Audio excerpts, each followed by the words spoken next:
Hello, welcome back to Andromeda. My name is Kimberly and I am the owner of So Sassy Stitcher.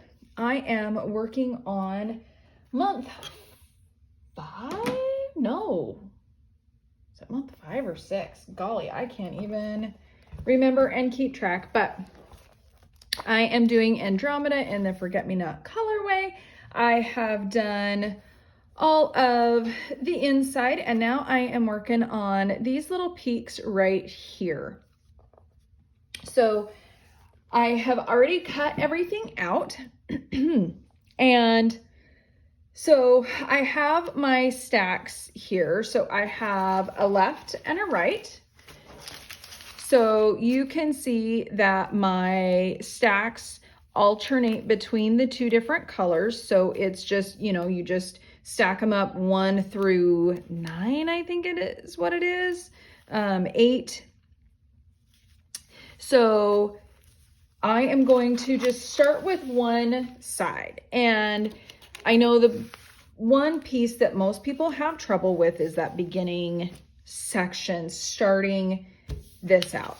So if these are in your way, you can always roll them up, use a Wonder Clip or a paper clip to kind of get this out of your way if that's a problem for you. So these are my right hand sides, and so I can see that my first piece is my ones, okay? And so I'm basically just matching these up. And so these right now are right side up. So if I flip this over, then this is going to be how this sits on this piece. However, if you look here, I have this angle, and so that's going to be this angle here is actually my sew side. Okay, so this is my sew side here. You can see on my next piece, it has my sew side already there. I have that angle there. Now, most of the time with her pieces, this sew side is close enough that I don't have to do anything with it. It's close enough to the right angle. However, if I were to put this piece on here like this, my angle for what it needs to be on this template is not going to be correct because it doesn't follow this angle. So what I'm going to do to make this quicker and easier, because I prefer not to stick it on here and then do the paper piecing method with just the one piece. So instead of doing that individually, what I'm going to do is I am just going to lob this off at this angle. I'm going to give myself an extra like 1/4 of an inch, but I'm going to follow the angle of that piece, and I'm just going to lob that whole chunk off. It's going to go bye-bye.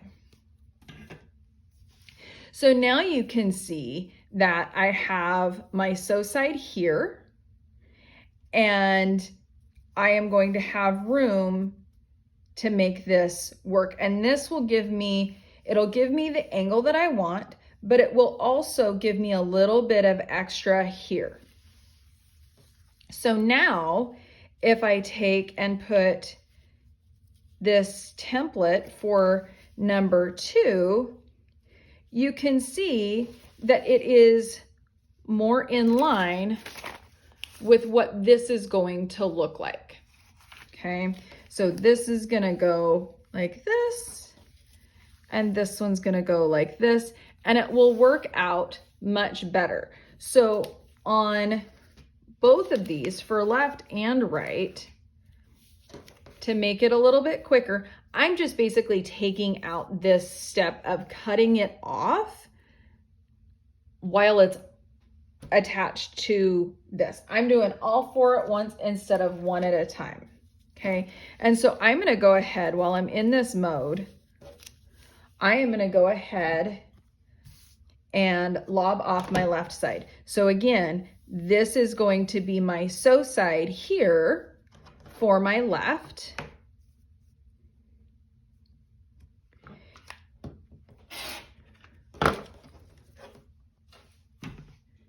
So this way I have sew side.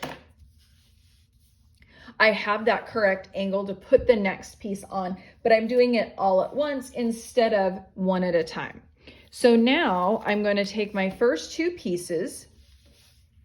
They are currently right side up, but what I need is, I need number 2 right side up. I'm going to take this piece off. When you feel comfortable, you can throw it away. But what I need is I need my number 1 piece wrong side up, because it is going to go against my paper like this, okay? And it's gonna go on top of my number 2.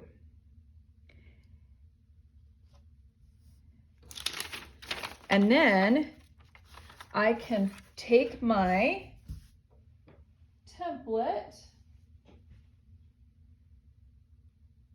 I just redid my office. There it is. Had to redo the floor in my quilt room, and so I rearranged everything. So what I'm gonna do is I am going to take, and I'm actually going to, instead of normally for paper piecing, I would put it on line 1 and fold it over. However, because I want to line up those edges and keep my 1/4 inch, I'm going to fold it over on the dotted line, and that's going to give me my 1/4 inch seam allowance. So now you can see I have this folded on this dotted line. I have number 1 on top, number 2 on bottom. Number 1 is wrong side up so that the wrong side is against the paper. Now, I'm gonna put this on here, and I'm gonna make sure that when I'm looking at it through my paper, I am making sure that this piece covers the entirety of what I need it, that this section is fully enveloped by my number 2 piece, okay? And then when I open it up, I'm gonna make sure that my number 1 piece fills the entirety of this square here. So you can see right here, I have enough fabric there, but it's just barely. So I'm actually gonna scooch this down just a little bit because I have plenty of paper here. I wanna make sure that I have plenty within that seam allowance there. And then I'm gonna fold this back and make sure that it's on the line. And then when I open it up and stitch, I'm gonna stitch along this solid line, making sure that I have everything in place. Make sure that you drop your stitch length, and then that's gonna open up to cover this whole piece. And that's how I am going to start all of my pieces. So I'm gonna set this one aside, and we're gonna do it one more time so that you can see how that is done. So I'm gonna take my template for this one and this one only, because I'm not trimming it up. I am going to fold on the dotted line. This is the only one that I fold on the dotted line. All the rest are going to be on that solid line, and then use that at 1/4. But because I already have that seam allowance built in, I've got those sew sides, I don't need to do that 1/4 inch. Now I'm going to take and I'm going to set down a number 2. I'm going to take my wrong side up, number 1, and I'm going to put it on top. Then comes my template.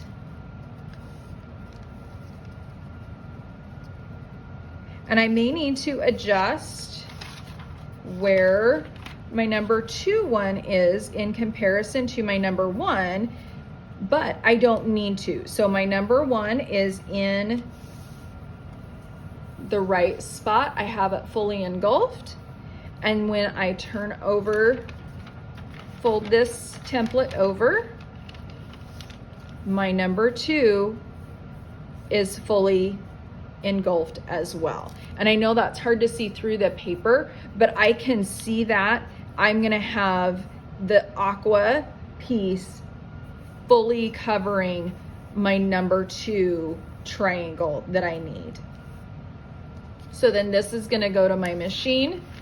I'm gonna open it up at my machine, and I'm gonna stitch with a shorter stitch length down the solid line 1.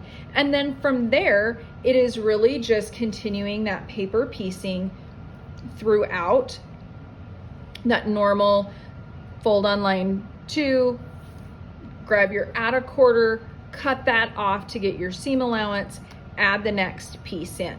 Okay, so hopefully that goes well for you, and then I will see you again when we have these pieces all stitched together. There's only 8 pieces on each, and there's only 4 of each, so this should go relatively quickly. I'll see you again when we get these done, and I will talk about those TRP lines and trimming it up. So good luck on these. I think it'll be fairly easy, and then I will see you again soon. Good luck.